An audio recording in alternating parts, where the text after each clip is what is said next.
नमस्कार, मेरे YouTube channel में आप सभी का स्वागत है। और टीचिंग मेथडोलॉजी के लास्ट क्लास में जो टॉपिक मैंने पढ़ाया था उसी को आज कंटिन्यू कर रही हूँ।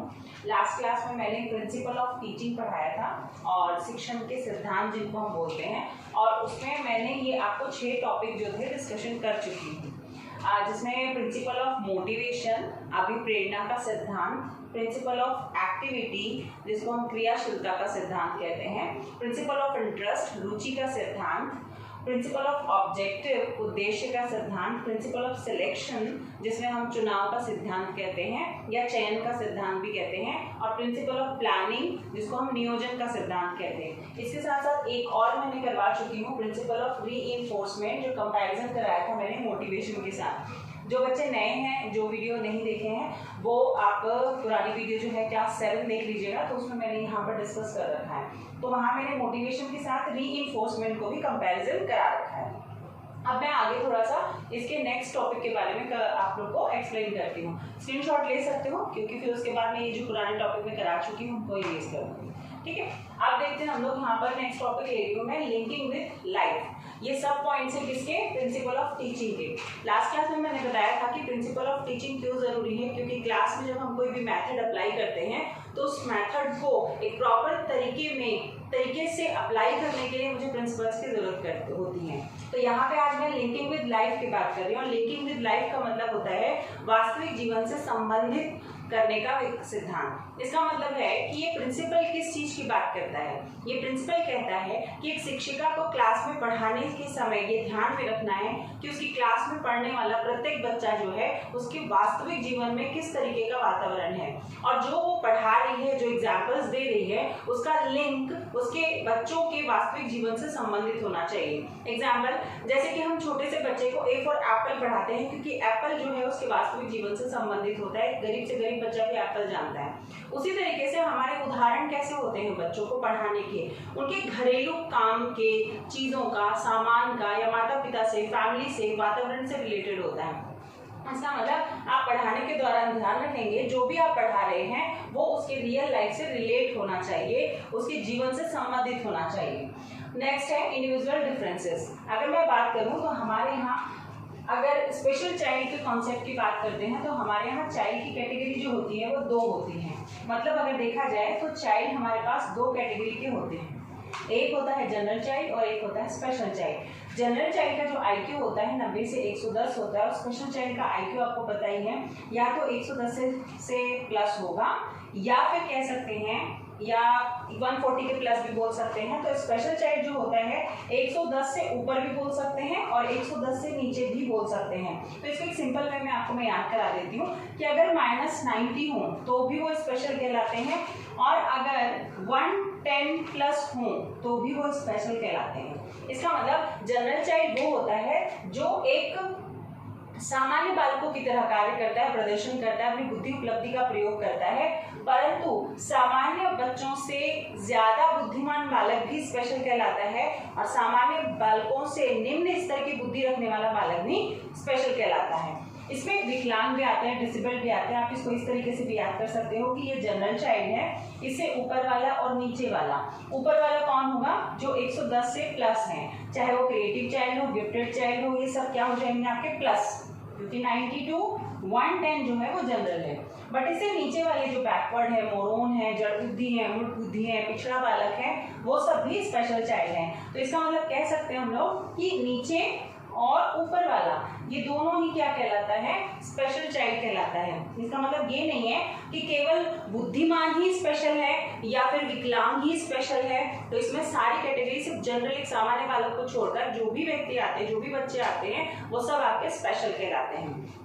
तो मेरी क्लास में पढ़ने वाला जो बच्चा है वो तो दोनों कैटेगरी का है, जनरल का भी है और स्पेशल का भी है। तो मैं पढ़ाने के दौरान ध्यान रखूंगी कि मैं इन दोनों को लेकर स्ट्रैटेजी तैयार करूं। अब इन दोनों को स्ट्रैटेजी तैयार करूंगी तो वो क्या हो जाएगा कि पढ़ाने के दौरान मैं ध्यान रखूंगी कि मैं एक सामान्य बच्चे से लेकर शुरू करूंगी और विशिष्ट बालकों तक पहुंच जाए मेरी बात, या मैं जो पढ़ा रही हूँ वो वहां तक पहुंच जाए। तो मेरा पढ़ाने का तरीका जो है इन दोनों बच्चों को मद्देनजर रखकर होना चाहिए।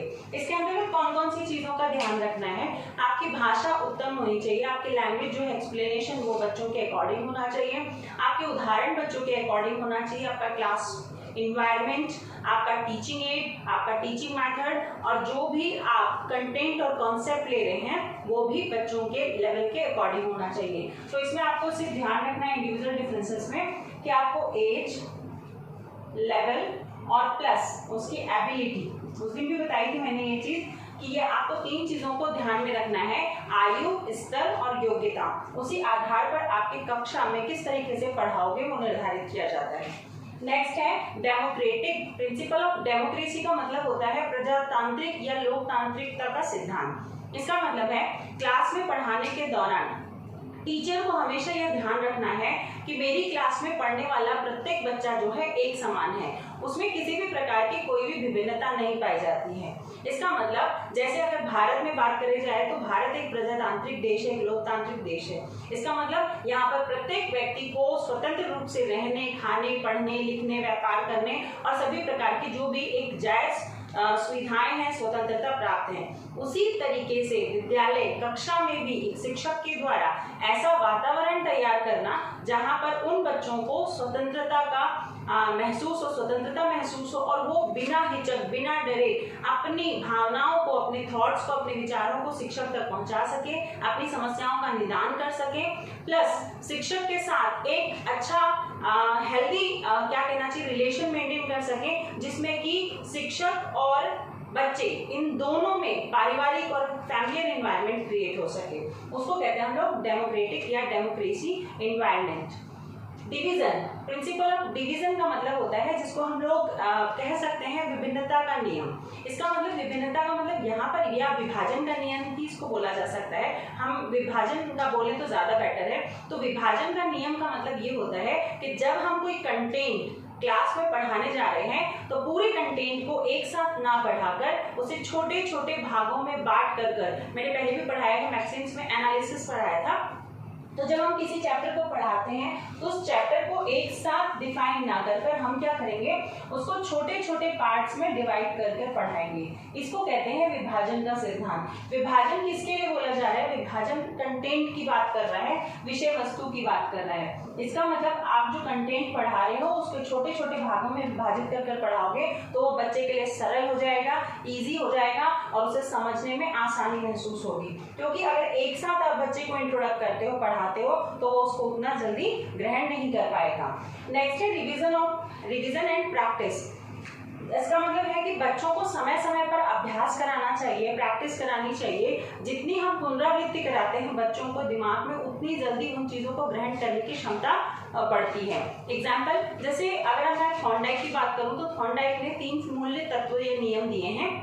इन 3 नियमों में उन्होंने principle of exercise, principle of readiness या law of readiness, law of exercise, बोल सकते हैं लॉ ऑफ इफेक्ट, जिसको हिंदी में प्रभाव का नियम, अभ्यास का नियम और तत्परता का नियम के जानते हैं। ये 3 नियम जो है एक कक्षा में बहुत अनिवार्य है, क्योंकि जब कोई शिक्षिका पढ़ाती है तो वो कोशिश करती है कि जो वो पढ़ा रही है उसको पढ़ाने से पहले बच्चों को या तो इतना तत्पर कर दे कि वो स्वयं मोटिवेट हो जाए। प्रिंसिपल ऑफ मोटिवेशन याद रखेगा। तो वो इतना मोटिवेट हो जाए, इंटरनल मोटिवेट हो जाए कि उस कार्य को करने की इच्छा उसकी चरम हो जाए और वो उसे प्राप्त करने के लिए समर्पित हो जाए। जब वो इतना एक्टिव हो जाता है किसी चीज को लर्न करने के लिए, तो वो लर्न करने के बाद उसका बार बार प्रयास करता है, प्रैक्टिस करता है, अभ्यास करता है और जितनी ज्यादा प्रैक्टिस करेगा उसका उतना अच्छा रिजल्ट मिलेगा, उसका उतना अच्छा इफेक्ट मिलेगा, जिससे बच्चे के माइंड में लॉन्ग टर्म तक वो स्टोर हो जाएगा और वो आने वाली इन फ्यूचर कभी भी वैसी प्रॉब्लम या समस्या आए तो वो अपने सीखे हुए अनुभव और अभ्यास के जरिए से उस आने वाली समस्या का क्या कर सकता है, समाधान कर सकता है। तो principle of revision and practice एक बहुत जरूरी और अनिवार्य पार्ट है शिक्षण का, क्योंकि जब तक कोई शिक्षक रिवीजन और प्रैक्टिस ना कराए तब तक वो शिक्षण सफल नहीं हो सकता। इसीलिए हर लेसन प्लान में एंड में रिवीजन और प्रैक्टिस जरूरी होती है। रीइंफोर्समेंट की बात करते हैं। ये मैंने लास्ट क्लास में प्रिंसिपल ऑफ मोटिवेशन के साथ आपको कंपैरिजन करके पढ़ाया है। रीइंफोर्समेंट का मतलब होता है, इसको पुनर्बलन का सिद्धांत कहते हैं। एक शिक्षक के लिए समय समय पर पुनर्बलन करना बच्चों को बहुत जरूरी है, क्योंकि जितना मोटिवेशन जरूरी है उतना पुनर्बलन भी जरूरी है। जैसे स्टार देना, गुड देना, एक्सीलेंट देना, शाबाशी देना, ये वर्बल भी हो सकता है और नॉन वर्बल भी हो सकता है। ये पॉजिटिव भी हो सकता है और नेगेटिव भी हो सकता है। मैं किसी बच्चे को किसी अच्छे काम के लिए शाबाशी, गुड और एक्सीलेंट दे सकती हूँ, तो मैं किसी बच्चे को उसके खराब काम के प्रदर्शन के कारण मैं उसे खड़ा कर सकती हूँ, 2 एक्स्ट्रा काम दे सकती हूँ और दंड भी दिया जाता था पहले, फिलहाल अब नहीं दे सकती। अब है प्रिंसिपल ऑफ क्रिएशन। एक सिद्धांत आता है जिसको हम लोग प्रिंसिपल ऑफ क्रिएशन या रिक्रिएशन भी कहते हैं, या सृजनात्मकता का सिद्धांत भी कहते हैं, या मनोरंजन का सिद्धांत के नाम से भी इसको जानते हैं। इसका मतलब ये है कि कक्षा में पढ़ाने के साथ साथ बच्चों को पढ़ाने के दौरान क्रिएटिविटी करने का मौका देना चाहिए, उनकी इच्छा के अनुसार वो जो करना चाहते हैं उनका भी मौका देना चाहिए। इसका मतलब केवल अपनी तरफ से ना थोप कर बच्चों के मनोरंजन का भी ध्यान रखना चाहिए, ताकि बच्चों को क्लास में इंटरेस्ट बना रहे और वो भागीदारी अपनी बनाई रखे कक्षा में। सेल्फ एक्सप्रेशन, स्वयं अनुभव करना और अनुभव करने के बाद उसको दूसरों के सामने एक्सप्रेस करना, अभिव्यक्त करना भी एक सिद्धांत है। इसका मतलब अभिव्यक्ति का सिद्धांत। जो व्यक्ति जो सीखता है, जो ग्रहण कर रहा है, अगर वो अभिव्यक्त ना कर पाए तो उसका सीखना व्यर्थ है, उसका लर्निंग व्यर्थ हो जाता है। इसका मतलब मैं आपको जो सिखा रही हूँ, अगर उसी के बेस पर आप क्वेश्चन में उसको अभिव्यक्त ना कर पाए, कोई पूछे और आप आंसर ना दे पाए, तो इसका मतलब क्या है कि वो लर्निंग उतनी इफेक्टिव नहीं होगी। इसलिए सेल्फ एक्सप्रेशन भी बहुत जरूरी है। तो शिक्षक के लिए समय समय पर बच्चों को स्वयं अपने आप को अभिव्यक्त करने के लिए भी प्लेटफॉर्म प्रोवाइड करना चाहिए, ताकि वो अपने आप को अभिव्यक्त कर सके और अपने विचारों, अपने थॉट और अपने सोच को दूसरों तक पहुंचा सके। दूसरा है, नेक्स्ट है रेमेडियल, जिसको बोलते हैं हम लोग उपचारात्मक शिक्षण भी कहा जाता है। इसको उपचारात्मक सिद्धांत के रूप में लेंगे। यहाँ पर कुछ आपको सब चीज एक जैसा लगेगा इसमें, बट हर जगह इस्तेमाल करने का तरीका अलग होगा। रेमेडियल टीचिंग बोलेंगे तो अलग हो जाएगा। अभी मैं यहाँ पर रेमेडियल क्या बोल रही हूँ, प्रिंसिपल बोल रही हूँ। इसका मतलब उपचारात्मक सिद्धांत का मतलब होता है कि आवश्यकता पड़ने पर हमें बच्चों के समस्याओं का निदान करना, उपचार करना, सॉल्यूशन करना। एक टीचर का मुख्य सिद्धांत ये है कि जहां जरूरी हो बच्चों के प्रॉब्लम, कारण, समस्याओं का निदान करते हुए समस्या का समाधान करते हुए चले। क्योंकि अगर शिक्षक केवल पढ़ा रही हूँ, मान लो मैं तुम्हें ये क्वेश्चंस, ये चीजें पढ़ा रही हूँ और तुम जब क्वेश्चन अटेम्प्ट कर रहे हो तो नहीं कर पा रहे हो, तो इसका मतलब कहीं ना कहीं इस टॉपिक को समझने में तुम्हें समस्या हुई। अगर उस समस्या का मैं निदान नहीं कर पा रही हूँ, उपचार नहीं कर पा रही हूँ, तो मेरा शिक्षण व्यर्थ है। इसका मतलब पढ़ाने के साथ साथ एक शिक्षक का काम है कि वो बच्चों की सभी समस्याओं का क्या कर सके, समाधान कर सके। नेक्स्ट है कोऑपरेशन। कोऑपरेशन का मतलब होता है सहसंबंधिता का सिद्धांत। इसका मतलब बच्चों को जहां जहां जरूरत है वहां वहां सहयोग प्रदान करना। सहयोग में कोऑपरेशन का मतलब यहाँ पर एक फैमिलियर एनवायरनमेंट क्रिएट करना तो है ही, प्लस बच्चों को एक विश्वास दिलाना, एक बच्चों को कॉन्फिडेंट करना कि हाँ हम तुम्हारे साथ हैं, और बच्चों को जहाँ जरूरत हो समस्या में, चाहे पर्सनल हो चाहे प्रोफेशनल हो, चाहे क्लास की हो चाहे ग्राउंड की हो, चाहे उसकी किसी भी प्रकार की एजुकेशन से रिलेटेड हो, आप उसे हेल्प करेंगे, गाइड करेंगे, काउंसलिंग करेंगे, प्लस उसे सही समय पर सही चीजों का सजेशन देंगे। तो टीचर का केवल पढ़ाना मात्र ही नहीं है, बल्कि उसे वास्तविक जीवन से जोड़कर उसे इस लायक बनाना कि वो समाज में जी सके, जीवन यापन कर सके, और जो भी सीख रहा है उसको अपने वास्तविक जीवन में यूज कर सके। नेक्स्ट है सोशल डेवलपमेंट, सामाजिक विकास करना। एक बहुत अच्छा सिद्धांत है। अगर ये लास्ट वाले सिद्धांत देखोगे तो ये बच्चों के कैरेक्टरिस्टिक से रिलेटेड है। इसका मतलब सोशल डेवलपमेंट का मतलब है कि बच्चे को कितना ही पढ़ा लो, लिखा लो, समझा लो, पर अगर वो सामाजिक प्राणी नहीं है। ब्लूम टैक्सोनॉमी की बात करूं तो ब्लूम टैक्सोनॉमी में भी आपको पता होगा कि हमें 3 डोमेन दिए गए हैं ब्लूम के अकॉर्डिंग। तो उन्होंने एक में कॉग्निटिव दिया है, तो दूसरे में अफेक्टिव दिया है, तो तीसरे में साइकोमोटर दिया है। इसका मतलब ब्लूम ने 3 तरीके के हमें क्या दिए हैं, चरण दिए हैं या तत्व दिए हैं या फिर कैरेक्टरिस्टिक दिए हैं, डोमेन दिए हैं, जिसमें उन्होंने पहले में कहा है कि संज्ञानात्मक है ना स्तर दिया है, यहाँ पे चरण है, जिसमें हम लोग कॉग्निटिव डेवलपमेंट के नाम से जानते हैं और कॉग्निटिव कॉग्निशन के नाम से भी जानते हैं। दूसरा भावात्मक है और तीसरा क्रियात्मक है।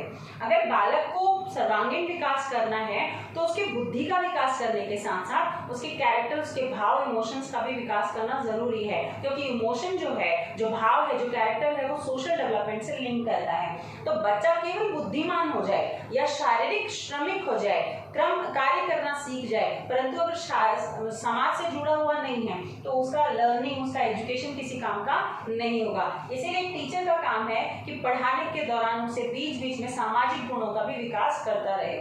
सेल्फ स्टडी ये एक बहुत बड़ा बोलना चाहिए सिद्धांत है जो कि बहुत ज़रूरी है। एक टीचर के लिए ये ज़रूरी है कि वहाँ पर सेल्फ स्टडी करना बहुत इंपॉर्टेंट होता है।